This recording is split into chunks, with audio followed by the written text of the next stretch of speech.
The phrase spaceship Earth is commonly used today, indicating greater global consciousness. Its author, Buckminster Fuller, is our guest today. He is known throughout the world for his innovations and insight into our universal existence. You will learn that your future is not the bleak, frightening devastation painted by the doomsellers, but rather an incredibly exciting blend of energy and resources, the yellow brick road to greater awareness and creativity. Welcome to Psychic Phenomena of the World Beyond. I am your host, Damian Simpson, and we will be in conversation in the next hour with Buckminster Fuller. Welcome. I have been so excited about interviewing you that I must explain to my audience so they'll understand me in the next hour. I feel like a kid in a candy store. After reading your material, you know so much about so many things. And in reading your biography, I read that at the age, I believe it was 32, that you decided to do your own thinking. Would you explain that a little bit, what brought that about? Well, in my childhood and my school days, the older people from way, way back showed that they were confidently convinced that the celebration of young people was absolutely unreliable. My father died when I was quite young, and my mother would say, "Darling, never mind what you think, listen, we're trying to teach you." And she sacrificed a great deal to send me to what she felt was a good school. It did rank very high as really Harvard's highest scholarship preparatory school. And there they said, "Never mind, young man, what you think. Listen, we're trying to teach you." And all my contemporaries were being convinced that that was so. And because our thoughts were often quite different from what we were being taught, we assumed that we were just sort of freaks, that we had to live with ourselves. And so I saw that there was also, we were being taught that, whereas our grandmothers had told us all about the golden rule and very lovely ways to behave, and you'd enjoyed your sensitivity as a child, just looking at the flowers. We were being taught, you got to get over your sensitivity, life is tough. Mm-hmm. And it's not enough to go around, you're going to have to deprive somebody else, you're going to have to be selfish. There was a game, apparently, that you're going to have to play.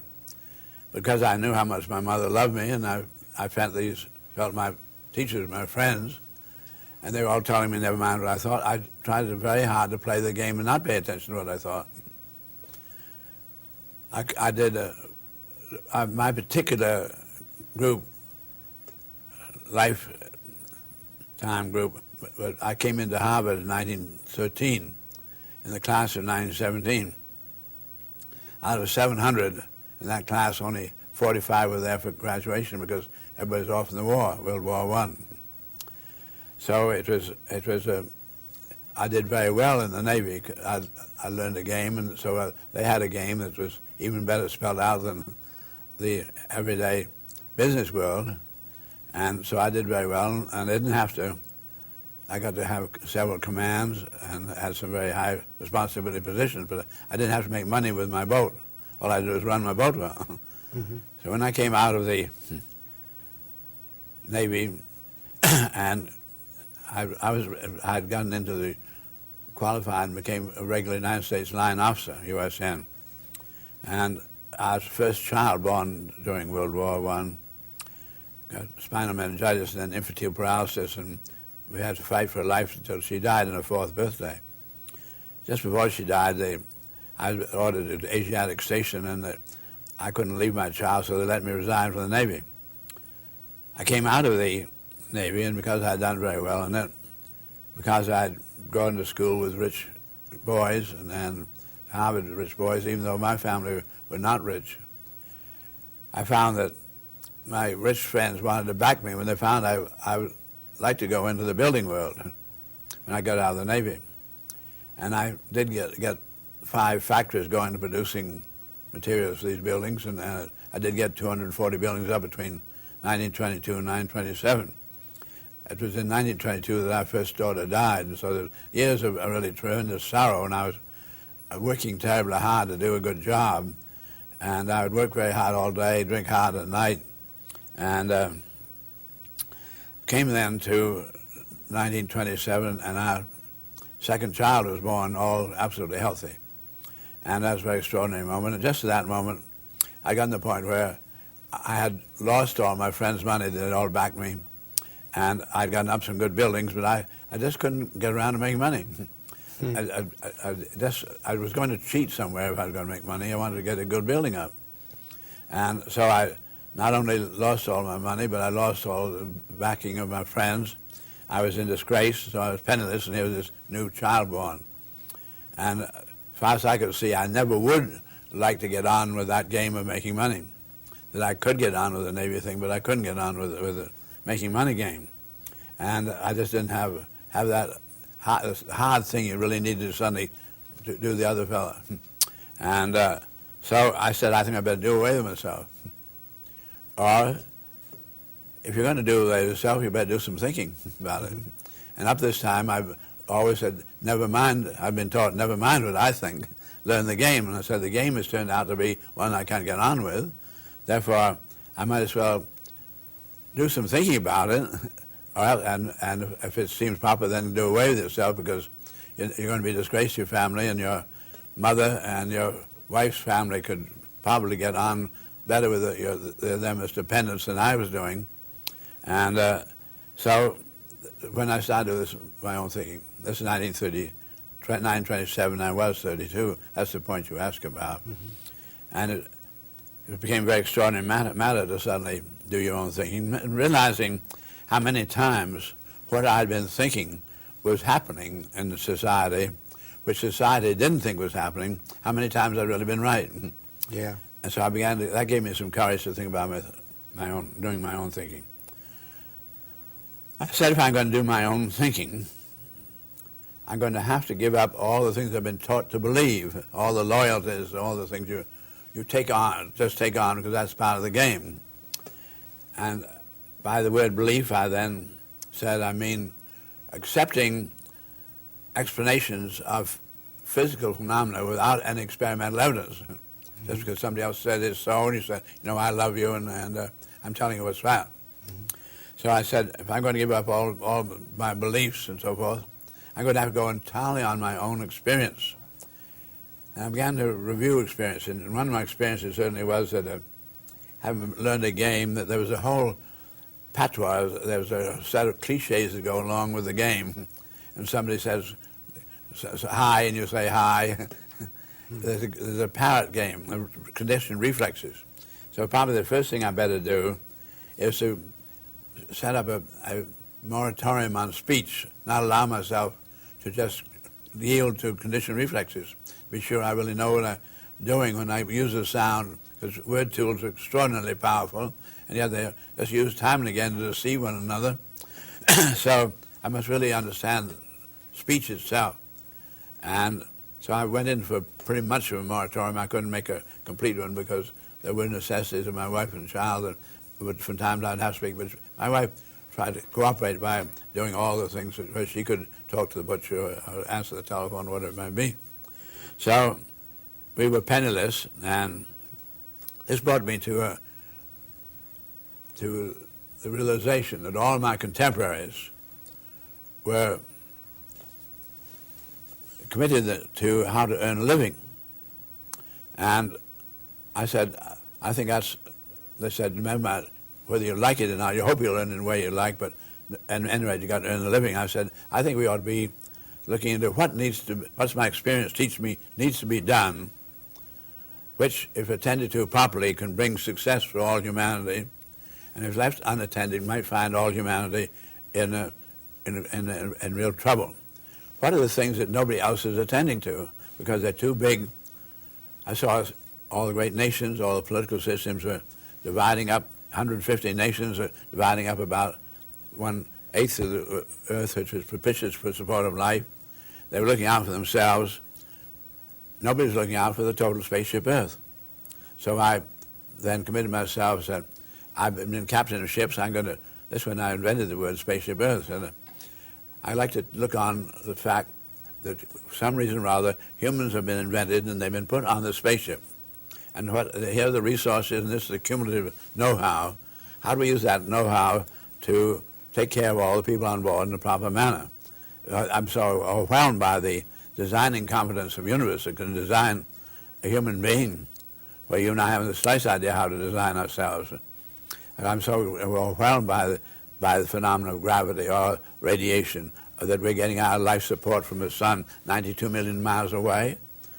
All this thing was so overwhelmingly exciting when you began to do your own thinking that it really launched me on a pattern where I found myself in a 50-year, half-century commitment to, if possible, employ the advanced science, which is going only into weaponry, to do more with less, so that you might sometime do so much with so little, you might be able to take care of everybody, and make all of politics invalid. They have always had the working assumption it has to be you or me. And that's why Russia, the United States, for instance, the last 30 years spending over $200 billion a year on how to destroy most expertly. Do more with less is the key word I hear from you. It just sounds like a man who finds himself caught up in a cage.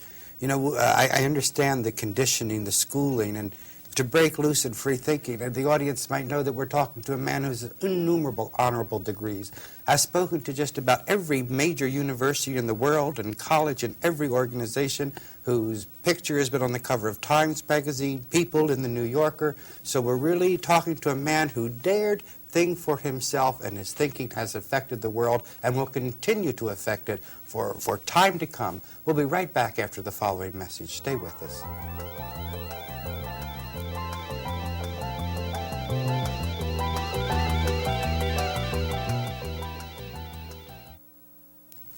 You started by saying that you wanted to commit your life as it is now to humanity, to making the planet a better place to live.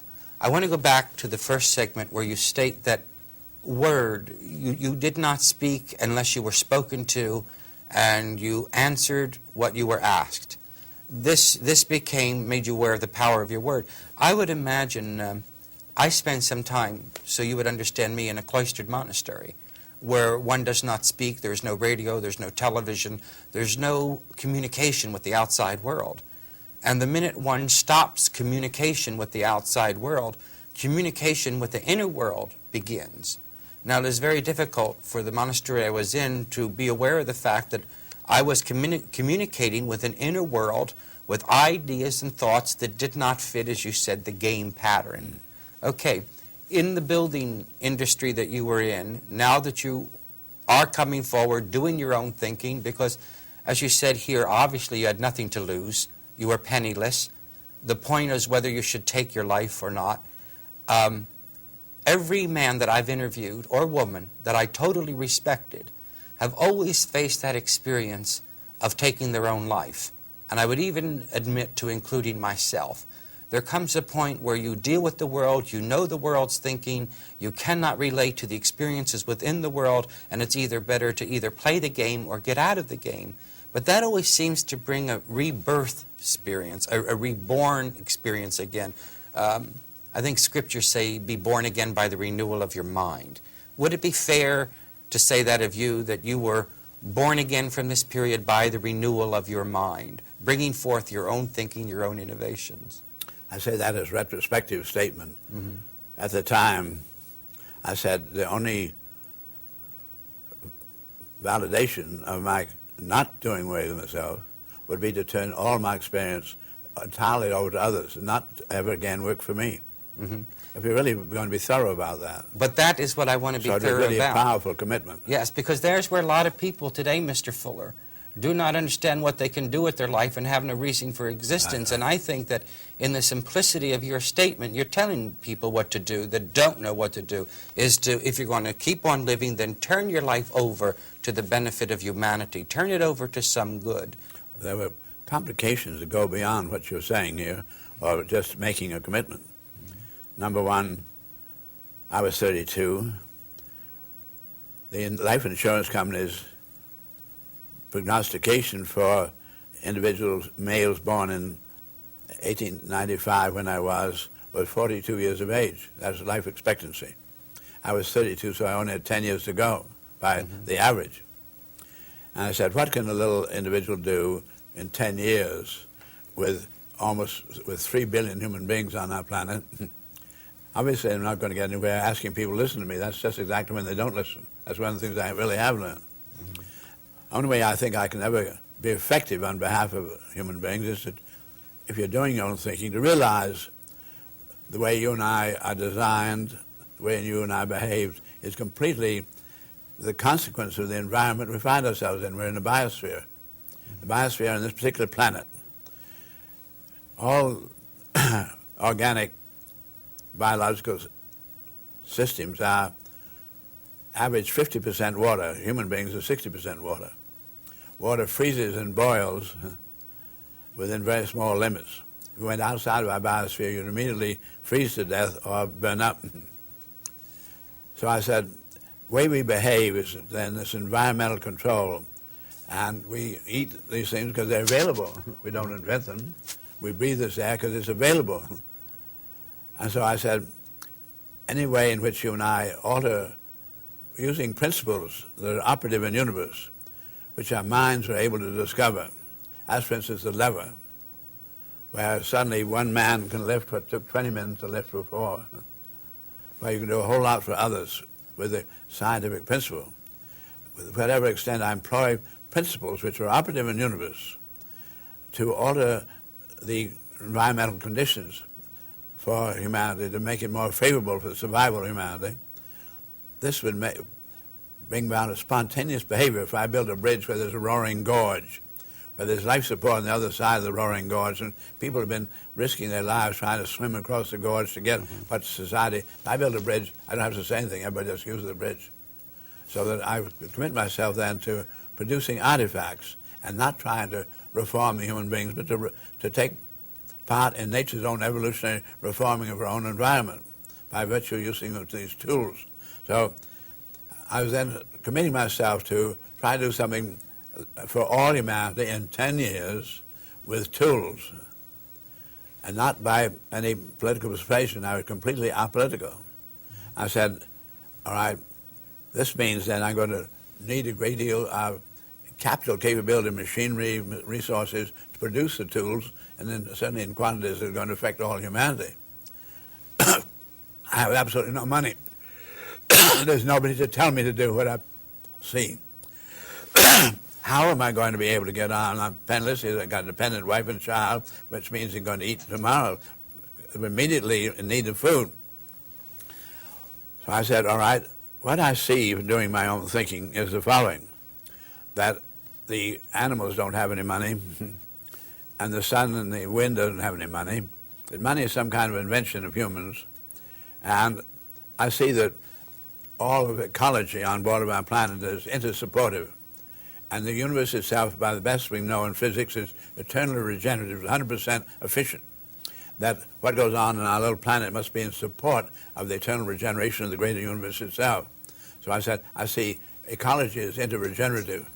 And it could be that if I understood what human beings are here for on our planet, what we're supposed to be doing in the local universe, if I were then to undertake to support and make that a success, to make the human beings a success themselves, to get rid of the has to be you or me earning a living idea, get that out of the way. If I could commit myself to that effectively, it might be that nature would support me just the way she has the hummingbird supporting this other little nest and so forth.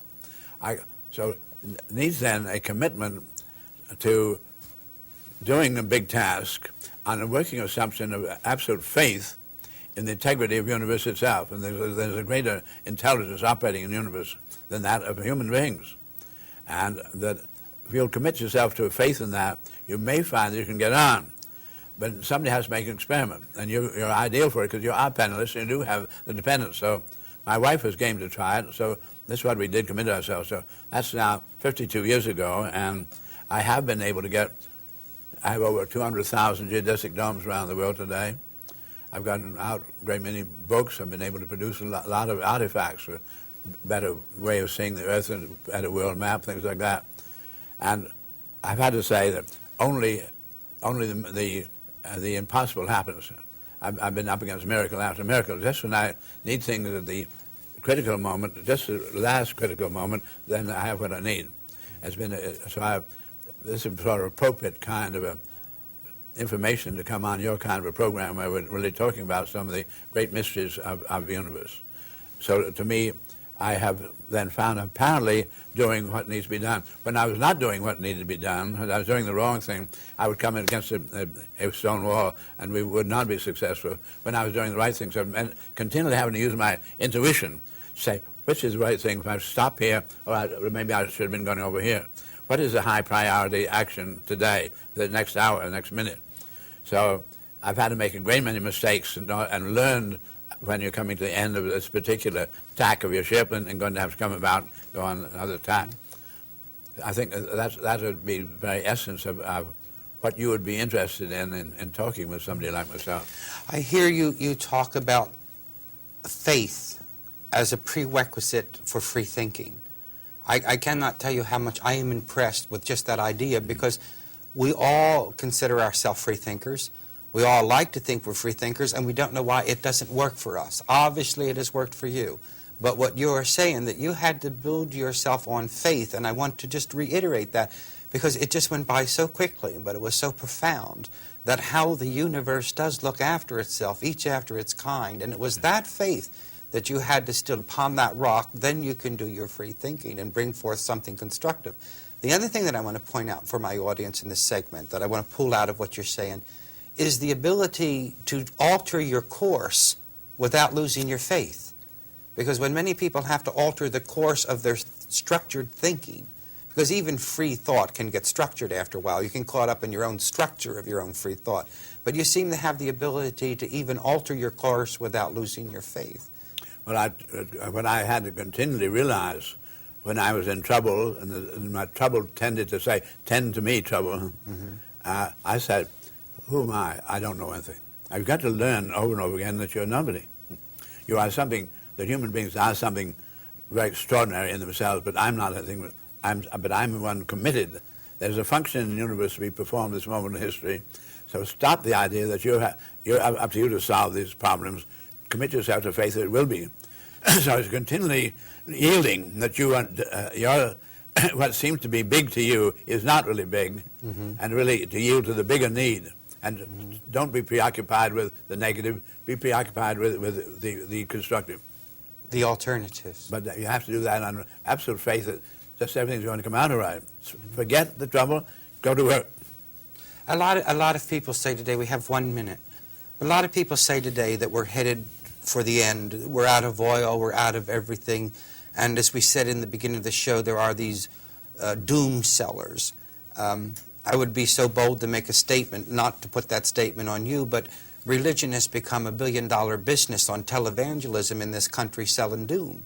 And yet you're a man, as a free thinker, sees a wide, wide world ahead of excitement, of energy, of new life, of new birth, of everything coming that's exciting. So your message must be more important now than ever. One of the most important things in my commitment was that I never become the head of a cult. That I must always just remember, it's just a little me. I'm not a special Messiah. Well, there you hear it. When a man, as you said, people will use the bridge if you don't tell them it's there. We're in conversation with Mr. Buckminster Fuller, and we'll be right back. Stay with us.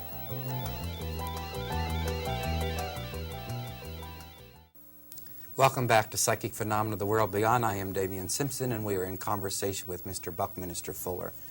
On the onset of the show, I was telling Mr. Fuller that all night I felt like I was a kid in a candy store with a penny, and here was this whole case of candy, because you have used your mind and your ability for free thinking to look into so many things, not only the universe, but on the way in the car I was reading a paper that you were doing on mammals and prehistoric man and how the family unit developed. And I figured that when I was a kid in a candy store, and after I paid my penny and I got the candy and I went outside and I tasted it, I always wished I had taken the other candy. You're the first person I talk to. It is not a disappointment. I spend my penny and you sure do deliver the candy. It's like eating a whole plate of fudge. I want to just the audience to slow down for a minute, to hear the philosophy, not only the philosophy, the psychology, the way of life that you're talking about, because you're relying on the ability as a self-totally created unit. I'd like to speak to you a moment about the domes, because the domes seem to be a very important part of at least your publicity or what goes before you. What brought about the construction of the geodesic dome and its importance to you? Well, I told you that I had committed myself to solving problems with artifacts and not by social reforms or religious rules. And so one of the commitments then was to employ the most advanced science that was only going into weaponry prior to the home front, to see if we couldn't do so much with so little in the environment of the life that you might be able to take care of everyone. And that did end up in the geodesic structures, which do vastly more in the way of environment control than any other form of structure in the universe. In fact, it's such an important form that you find the protein shell of all the viruses with the DNA, RNA control of life are inside geodesic spheres as a protein shell. So nature is using this for her most precious information control, is using the geodesic. I didn't know that. I built a great many geodesic domes. They've been photographed, published a lot. And when I heard from a great scientist in England, Dr. Klug, who was at the Birkbeck College in London University, and he wrote me about having read and seen pictures of geodesics, and he said he was investigating with the X-ray diffraction the protein shells of the viruses while these other people were going on with their discovering the DNA, RNA, and so forth. And he said that the mathematics of the X-ray diffraction photographs indicated they had some kind of nodes that were similar in their arrangement to a geodesic dome. So I was able to send him the numbers of the nodes would always be what they call frequency of modular subdivision of the total system to the second power times 10 plus the number 2. About 5 years later, the virologists had a world meeting in America down Long Island, and they published on the front page of the New York Times the fact that my formula had explained the protein shells for all the viruses. But the point was I had found it mathematically how to structure, do the most with the least, and so it came out pure logic that nature was also using the same thing, because I found it mathematically. Nature had the mathematics itself. Anyway, that's enough about that for the moment. That was the point. And incidentally, about publicity, I've never had any publicity agents or anybody. I don't have agents of any kind. Nobody's allowed to promote around me. Yet, in our archives in Philadelphia, we have during this 52 years of project, there are over 34,000 articles written about my work by somebody else, which have just come naturally because what I was doing was attending to what needed to be done. I'd like to go back more right now to what we were talking about a little earlier, and the commitment to of a human being as an experimental undertaking to see whether if you did what nature wanted done, you would find yourself getting on instead of doing what the system said you ought to do. And that because that had not been proven, I now represent a 52-year demonstration that apparently it can be done. I'm not saying to anybody, you just peel off from the system. I'm saying that you have to see something needs to be done that nobody else is attending to, which is going to take a whole lifetime, and commit yourself to it then. That's all right. Because the minute anybody else starts to do what I am doing, I walk away from that. All I want to be sure is being attended to. Now, I also want to come back to that faith business, because what I said to myself when I began to do this thinking and realize that if I was really committing myself, and I would be supported by nature, and I was committing myself to trying to make human beings a success, I'd be in on the great design of the universe itself. You would unwittingly come into knowledge that very incredibly important, of utter importance, actually right in the universe's own problem solving. So I said, can you be trusted as an individual if and when you begin to find you're admitted to great knowledge and you begin to apply it to solving problems of humanity, are you confident that when that happens you won't suddenly be Mr. Big? Yeah. Can you really trust yourself to always remember you were a throwaway? The only reason you're doing this is you're a throwaway. It's not you personally at all. You're demonstrating what any individual really could do if they're not overwhelmed by the system. And really become completely inspired by the integrity of the greater regenerative universe itself. So I really am glad to say here we are in the air, that I have found myself trustworthy, that I have not committed myself, allowed myself to, as I said earlier, be a cult leader and never to get out making money. Enormous amounts of money come my way today. I don't never ever try to do anything about money making or saving it. All of it must go immediately back into research, so that for the last 20 years I've been able to command enough credit to do about $250,000 worth of research and development each year. That's when you're really knowing your way around, can be tremendously effective. So I've been able to get an enormous amount of technology realized by virtue of this. I like very much being with you, and there was something I put in the fourth part of my book, Synergetics, which is my discovery of nature's own coordinate system, which science is not using, and science is using very esoteric, very awkward and mathematical language that 99% of humanity can't understand, all on a assumption that we are in a flat world going to infinity and x, y, z coordinates perpendicular, parallel, were all logical, etc., etc.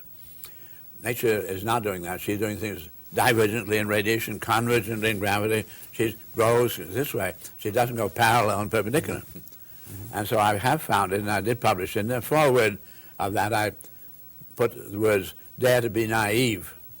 And really, the thing that really makes it very pleasant being on program with you, I saw really committed to being daring to be naive. Mm-hmm. Mm-hmm. That's the only way you'll ever learn anything. Mm-hmm. You made a statement in your book that you have to remember, I don't know if it's in your book, it's in my notes, that neither you nor I know anything about everything, that we really don't know all there is to know about anything. We must approach it that way. I like what you're saying about remembering.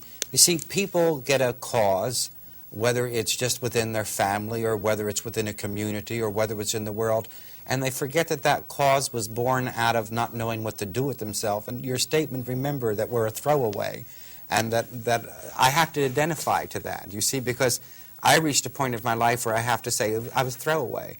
And from that point, I began to build a life, and it's very hard not to become Mr. Big and to remember, wait a minute, you built this all out of you, who was throwaway.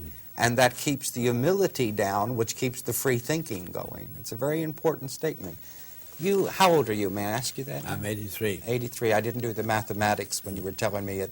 I have now the capability to say certain things because I became a comprehensive student of what I call a world inventory of resources, human trends, and needs. Mm-hmm. And I found that we were continually learning in an invisible world of alloys, in an invisible world of electronics, how to do much more with much less, to converse around the world with just a little piece of apparatus, instead of having to go around a great ship. So keeping track of all the ways we do more with less and converting that into technology, particularly with the home environment, I was able to say 10 years ago, it is now clearly in evidence from an engineering design viewpoint that we're now using only proven technology, using only metals that have already been mined that are recirculating. Within a 10-year design revolution, we can have all humanity living the highest standard of living anybody's ever known, during which, and this will be completely sustainable, because during that 10 years, we can phase out all further use of fossil fuels and atomic energy. We can live entirely on our energy income.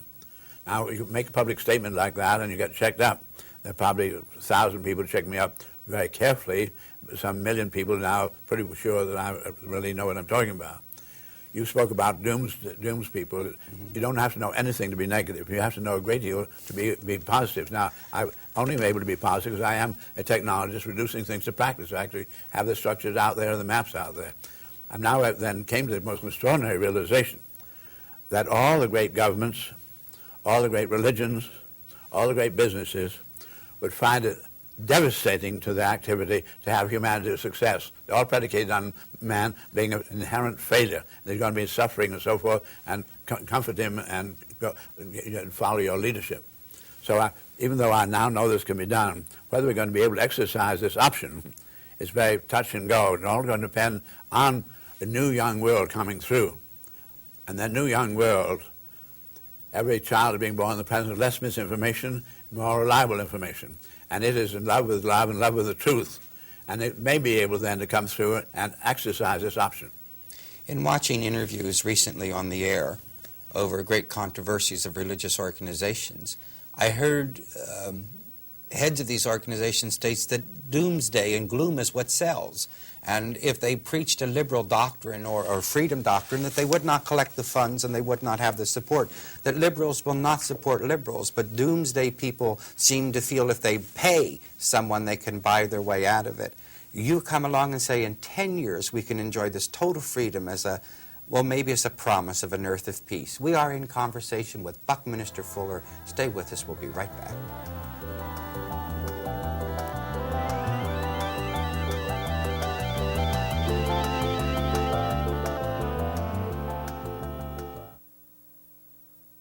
Welcome back to Psychic Phenomena of the World Beyond. We are in conversation with Mr. Buckminster Fuller. And during our break, you said that you would like to say something at the opening of this segment. Well, before I get to saying what I wanted to say, I have listened to your commercial, and I'm usually very annoyed by commercials. And I saw that you felt it sort of was off our course. It really wasn't, because I think if humanity, I now know humanity has the option to make it on our planet, which means we'd come to a point where nobody's having to earn a living anymore.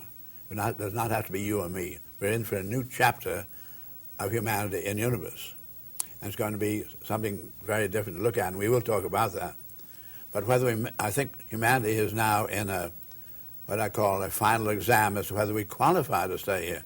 And I'm not talking about political leaders. I'm not talking about religious leaders. I'm talking about humanity is having its final exam, whether each individual really is going to warrant humanity staying here. We as individuals are going to be able to do things. That's the thing that's really going on, where we have literacy, which was humanity was 90% illiterate when I was young. Today we're more than 90% literate. Everybody has a vocabulary. All humanity has always been born naked, helpless, ignorant, hungry, thirsty, curious, having to learn by trial and error, having to invent words, how to compound our experiences so we help one another, how to write them. But suddenly we've come to a point where there's enough information about humans and the universe.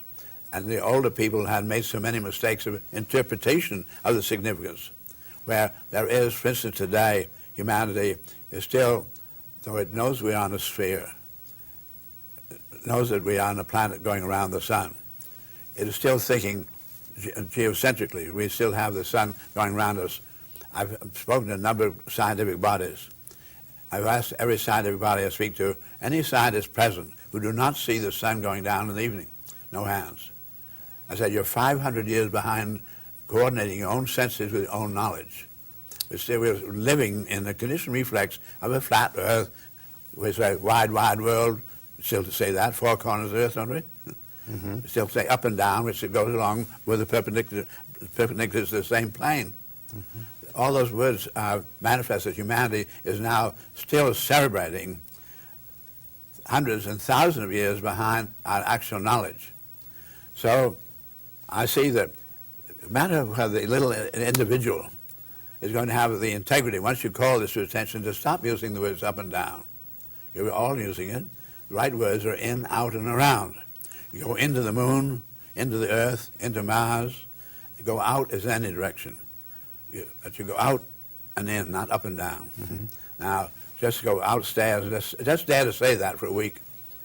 Want the individual to say, not to have some teacher at school. You yourself find out that this is so and dare to commit yourself to the truth as you find it. Mm-hmm. If humanity really gets to the point where it dares to do that, it has enough really good information, then we will probably pass our final exam. At the present moment, we are here clearly for our minds, our capability to discover principles operating in the universe, which can only be mathematically expressed, such as Newton's discovery of the law of gravity, of the inter-attraction of bodies, that the inter-attraction is varied as the second power of the arithmetical distances. You double the distance away, you reduce the inter-attraction as 1/4 what it was, but there will always be attractiveness. This is our great gravity of our universe. So when you know these mathematical laws, human beings have this capability no other phenomena has of access to principles of the universe by which it is designed.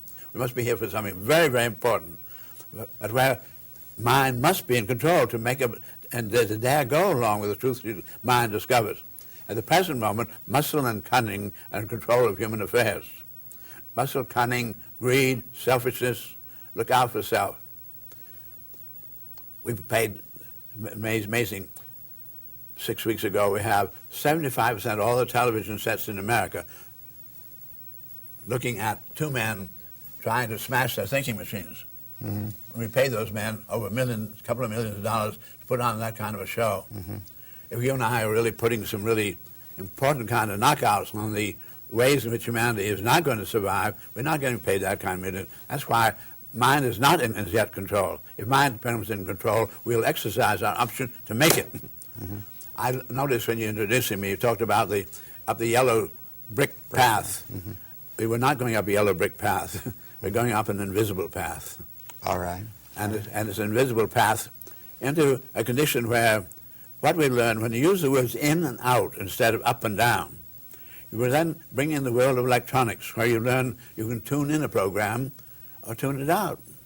When you tune it out, doesn't mean it's non-existent. When you get into in and out, you begin to get something quite new. In this room right now, and any room around the world, any place, there are over 2 million programs going on, any which you could tune in. The fact that you're not tuning in doesn't mean they're there, not there. This brings you really to the mystery, really begin to understand something about life. The life is not the organic system. At 83, I've now consumed over 1,000 tons of food, air, and water, which came temporarily in my hair and my skin, got brushed off. I'm not yesterday's vegetables. I am something that's absolutely weightless, and you're something absolutely weightless. We are great programs of integrity, of a capability to support the integrity of eternally regenerative universe. And we're here for that purpose. And if we're not in support of the integrity of eternally regenerative universe by using our faculties to gain local universe information, to solve local universe problems, then we're going to fail our exams. Mm-hmm. So the big story out here right now is we are living in an incredible mystery. And the more you learn, the more you know how little you know, and the more mysterious it all is. How come? How come the extraordinary integrity of eternally regenerative universe? And the more tiny you are, but you realize you have some of that great mystery in you, and you've got to make it available to others. Now, I would say, I'm talking about a universe where we're going to realize for the first time what man thought of as physical is not physical. He made the mistake long ago of saying animate and inanimate, but both are physical. Animate was warm, soft, inanimate was cold, hard, stone. Alive and dead. So then, and we got into biology, and we began to discover within biology there was something called chromosomes and control of design. We pursued that even further, and finally we got down into the virus and got into tobacco mosaic virus and virology in general, and there we found the DNA and RNA control. In that world, they're not just virologists, which is an entirely new kind of category, but they're nuclear physicists, mathematicians, biologists, geneticists. All of them so busy with excitement about this design control, they've not been taking inventory and talking to humanity about the fact that what we now call then the virus is also a crystal. It consists entirely of atoms and completely inanimate. What you consist physically of nothing but atoms, and atoms are inanimate. What is inanimate is clearer and clearer. What is animate is less and less clear. But we were all this time saying life is something in that animate, in the physical. Now we've learned by weighing people when they die that whatever life is, no weight is lost. And science says that anything that is physical is weighable, either electromagnetically or gravitationally. What I'm trying to then bring about is clarify anybody listening to us that quite clearly now we know that whatever life is weightless, is metaphysical. It's not a matter of animate and inanimate. The physical is completely inanimate. Mm-hmm. And anything about you and I that's physical, that's not life. You and I are using this telephone receiver, transceiver, but we're not the telephone. After 83 years of life and being a free thinker, are you pleased with the evolution of man? Do you think that man is evolving properly? Are you happy about that? I'm astonished by it. I'm amazed in my life the fact that we really are at the brink of success for all. In the brink of success for all. Then there's just really... Physical success. Physical success. Obviously, in your statement, you believe in life after life then. I told you I don't use the word belief anymore. I am convinced by the evidence. By the evidence. That life is not the physical. Mm-hmm. Therefore, we're all inherently immortal. I have talked to a lot of people, and I feel that I have spent one of the most inspirational hours of my entire life with you.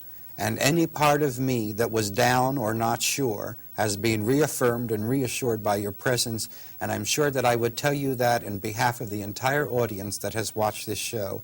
And I think all humanity is better for your life, even though you might consider yourself a throwaway. Your throwaway has given our seed hope. This is Psychic Phenomena. We have been in conversation with Buckminster Fuller. May the force be with you, and you know it's with you when you realize you are the force. Till next week, God bless you. You are one fantastic man.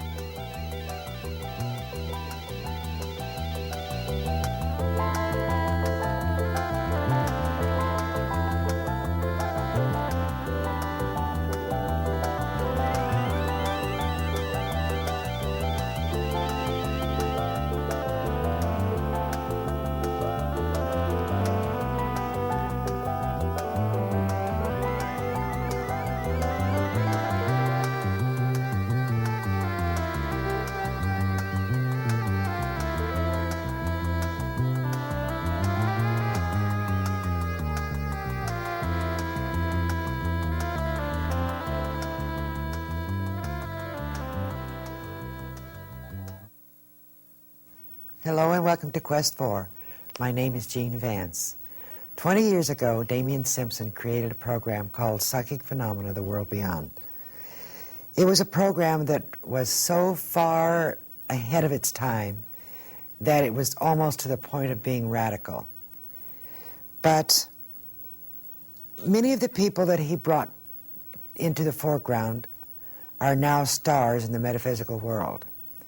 Many of the people who came on that show were absolutely unknown, but today are almost household words. Damien was so good at what he did, and he believed so greatly in this field. He believed in what he believed. He believed in the universal mind. He believed in spirituality. He believed that all people were one. He believed so many things, and so many of us feel that his work was so important that we truly must continue with his work.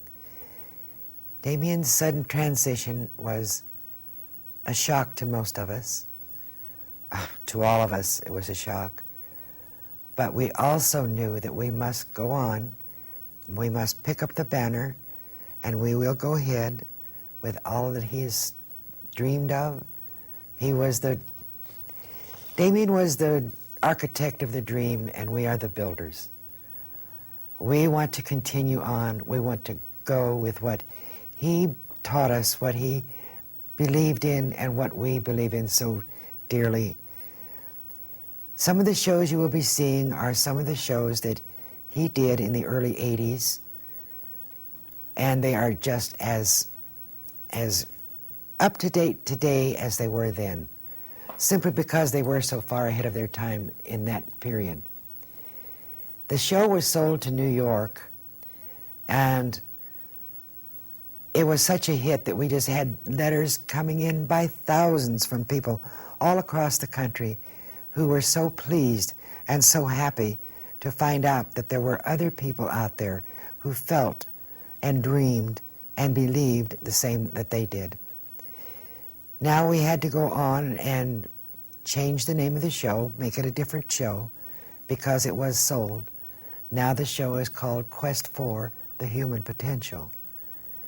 It is still the same principle, still the same idea, still the same belief system, still the search for new ideas, still the imagination that goes into thinking and believing and stretching of your mind. We want to continue on, and we hope that you will continue on with us. Please stay tuned as we go forth with these shows. Thank you.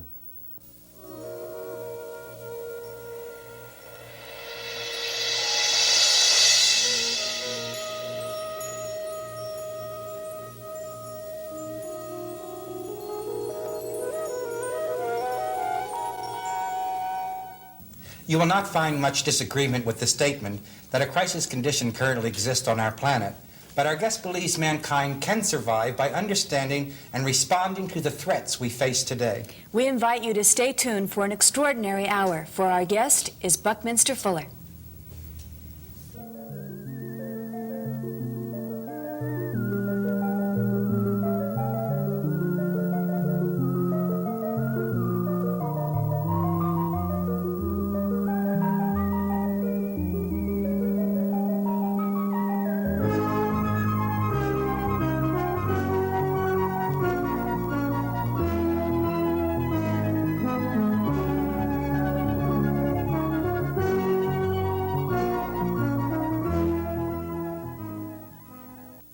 Buckminster Fuller has gained recognition as an inventor, designer, philosopher, and poet, and is perhaps the best-known American thinker alive today. He is the creator of the Geodesic dome and coined the term Spaceship Earth. Sometimes he's called the planet's friendliest genius. Mr. Fuller has been awarded 48 honorary doctoral degrees from universities throughout the United States and England, and he said that coincidentally he'd been around the world 48 times. He has written more than 22 books, and he has 115 major articles to his credit. His latest book is entitled Critical Path, and it has been described as a summary of human evolution. Welcome, sir, to the program. What prompted you to begin work on the critical path? Well, the crisis itself, plus a long pursued attempt to see how to solve problems not with politics, but with guns, but with artifacts, ways in which we could alter the environment, physical environment, to make it more favorable for humanity, by virtue of which humanity could behave more favorably towards one another. So that critical path, I've got a very powerful feeling 3 years ago that I just had time to get this thing out, for it might not be publishable anymore, when they might be burning books again. You think it's that critical? Very much so. I think we're absolutely at the brink at all times. The question really, in minutes. I have a map of the world I'd like to show you rather quickly. And this is the only map of the world in which you can see the whole world at once without any visible distortion of the relative shape or size of any of the parts. It also, you can show it as one world island and one world ocean. So here it is, and it's a north and south world and not an east-west world of the old Mercator maps. So on this map, I show 100 little white dots where each is 1% of humanity, where humanity really is. For instance, it's 60% here in China and India, 34% in Africa and Europe, and only 12% over here in the Americas. So that the most important thing about this is that there are now 50,000 atomic bombs poised, ready for delivery. If they went off, if any one of them goes off, there's a computerized retaliation, and they'll all go off. And quite clearly, all humanity is all through just like that. So here we are, trembling on that brink with all kinds of different authorities who might be able to push such buttons. Question, how do we avoid doing it? What could humans do themselves? You and I personally, we don't have an authority, do we? You don't know anybody has an authority. The President of the United States has authority here, but you don't know just what kind of council is going to move that man.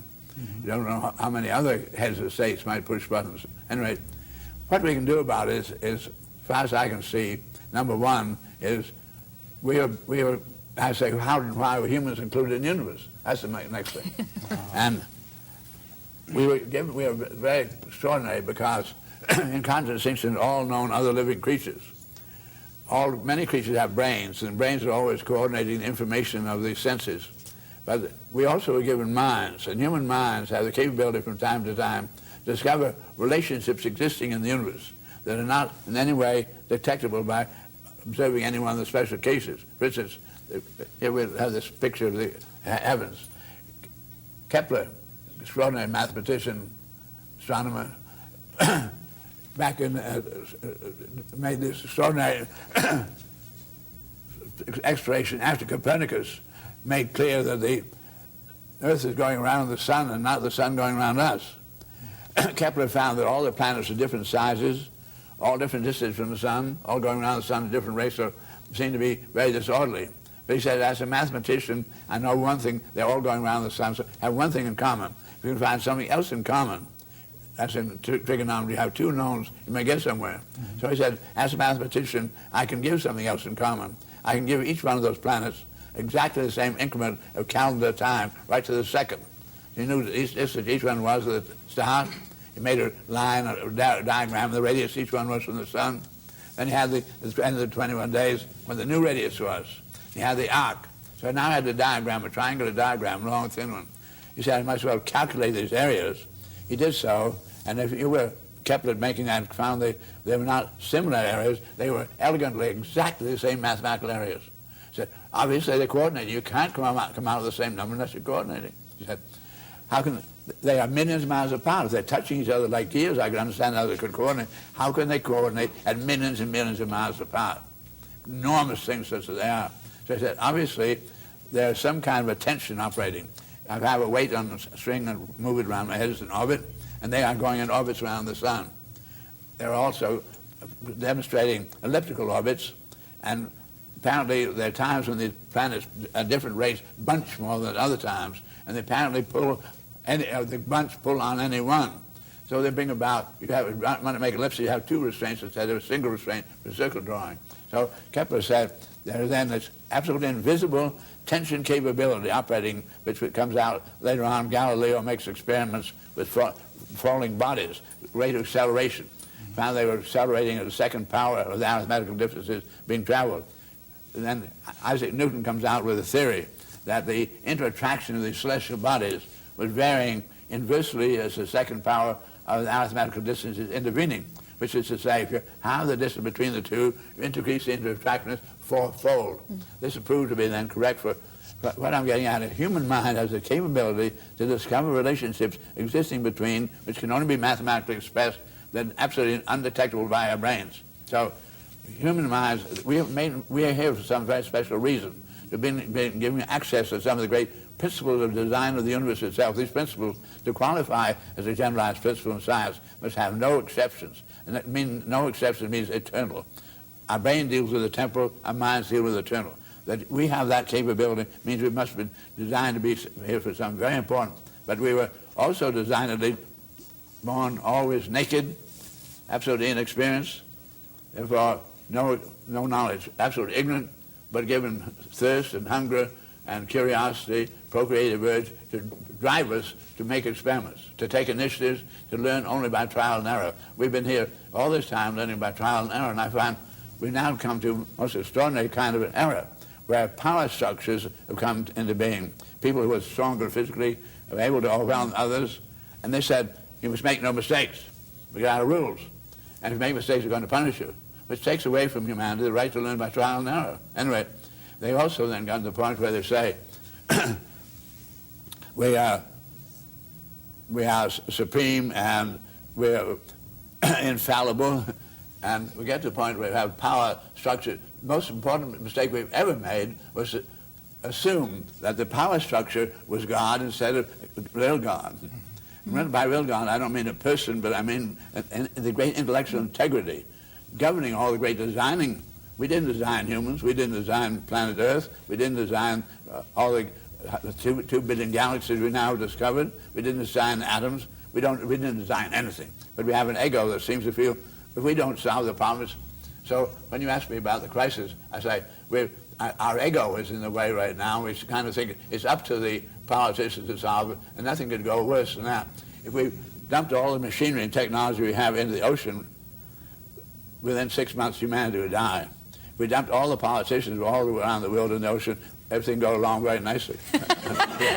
So our peril right now is one of those politicians being given his ego by the power structure. Enormous money is being put up, for instance, just to buy the presidency today on television. It costs $50 million.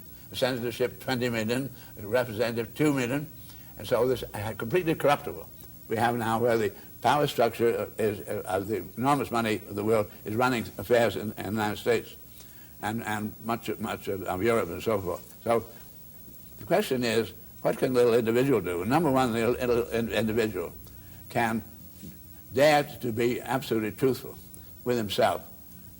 If you really recognize the kind of things I'm talking about, and just don't go along with the crowd about anything, but dare to really use our minds, where our minds know about the truth. If we dare go along with the real truths, we'll probably stay here. But otherwise, I think that we're included in the universe eventually to be local universe information gatherers, local universe problem solvers, in support of the integrity of an eternal regenerative universe.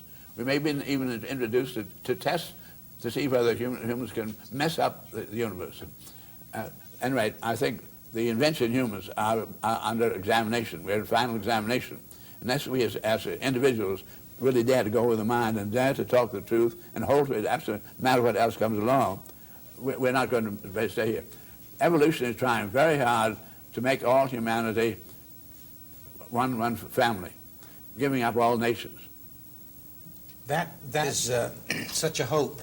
I think in the book Critical Path, you point out the need to become all the different economies and the different nations for there to be a realization of one humanity. Yeah. One, I guess it said, to you say, one planet, one people, please. Right. And that when we understand this. There's a very interesting thing that Christine Lund did on the Channel 7 News here about birthing and instantly giving the baby to the mother, instantly. And do not separate the baby, and it forms a binding between the two of them. And now they're changing their whole things. Maybe consciousness will come. We're going to find out in the next few minutes as we talk to Buckminster Fuller about the critical path and the hope for the future that I know lies within his heart and within his infinite mind. We'll be right back. Stay with us.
Welcome back to the program and to Buckminster Fuller. Mr. Fuller, I'm sure you're familiar with Thurber, the poet and the cartoonist, James Thurber. Yes. And he has a cartoon called The Last Flower, which is quite popular. Do you know it? It's a picture of a flower, and it says, when all the world wars were over, all that was left was one flower and one man and one woman. And they got together, and they had a family, and then that family had family, and then they created industry, and then they created governments, and then they created armies, and then they had a war, and when it was all over, the last thing that was left was one flower, one man, and one woman. Is there anything in your studies or in your philosophies that points to the fact that this evolutionary process of the world is just one continual cycle of we are here, we are wiped out, a new group comes, and it is wiped out? Or do you believe that we are the group that will continue? No, I would see the final one flower and the couple, and everything's radiation around them, all through. Just like Mars or any other very barren planet. I think very much what I said to you, that we're here for some very important reason in the universe, not just to be a man and woman making babies and smelling flowers. We're here with these beautiful minds. That's what we're here for. Many, many creatures have brains. That's not what we're here for at all. So I then would like to know something that I find very, very important. When I was born, reality was everything you could see, smell, touch, and hear. They used to have an expression, I'm from Missouri, let me see it. And the year I was born, however, the X-ray was discovered. You couldn't see it. The same year I was born, Marconi discovered wireless. You couldn't see it. It did not come into play until I was 12 years of age. When I was 3, the electron was discovered. It didn't make any newspaper. Nobody thought that's going to be anything. Since that time, we've gone deeper and deeper into what we call the invisible reality, where we discover then each of the chemical elements has its own electromagnetic spectrum, wavelength, and frequency. And we've learned a great deal about the atoms and both macrocosmically and microcosmically. By learning principles of understanding refraction of light, we've been able to make the lenses by which we have the telescopes to go into the microcosm and the macrocosm. So we have extended ourselves to the point where when I was 28, Hubble discovered another galaxy. Since that time, we've now discovered 2 billion more galaxies, over 100 billion stars each. The rate of increase of information is just absolutely enormous. So we're dealing then in this great invisible reality. And in the invisible reality, we begin to know how the atoms behave, by which of our minds learn the principle, began to understand a principle that's so simple as that of leverage. We have then a fulcrum and a lever, and you have the load. We come out one, you have what they call balance. Go out 2 increments, you have 2 to 1. Come way out in under the great lever arm, and you have an 18 to 1 or 20 to 1. All machinery and technology, gears are all made with these principles of what you call advantage, mechanical advantage. Anyway, human beings with their minds having access to these principles are now dealing in a great invisible reality where 99.999% everything is going to affect our lives tomorrow is being conducted in the realms of reality, non-contactable by the human senses. For this reason, the newspaper, the television, what we're doing here, the media can't get people to really understand. And people, we have what we call the power structure, and the power structure way, way back from just the big man, bigger than the others, has learned then to what don't let 2 men big men come in one side, divide to conquer, keep conquered, keep divided. So the muscle people made all the brain people specialists. So we have all these specialists in the blind, invisible area, so this invisible man can't see what's going on in the other one. So today, society doesn't realize something that I undertook, which was speaking about introducing artifacts which would control the environment. I learned, for instance, as you can, that the Earth is not touching the moon is not touching the sun, and so forth, yet we all held together this invisible gravity that Kepler discovered. And yet we were making all of our buildings brick on brick, compression to compression. I found out where the wire wheel was a great breakthrough. I said, can I find the principles? Sure enough, I've been able then to develop a structure which has, where none of the compression members touch one another. You might say, what's going on here? I can't quite make it out. It looks very complex. If you have a basketball and you put air in it, and you put a little more air, it gets harder and harder.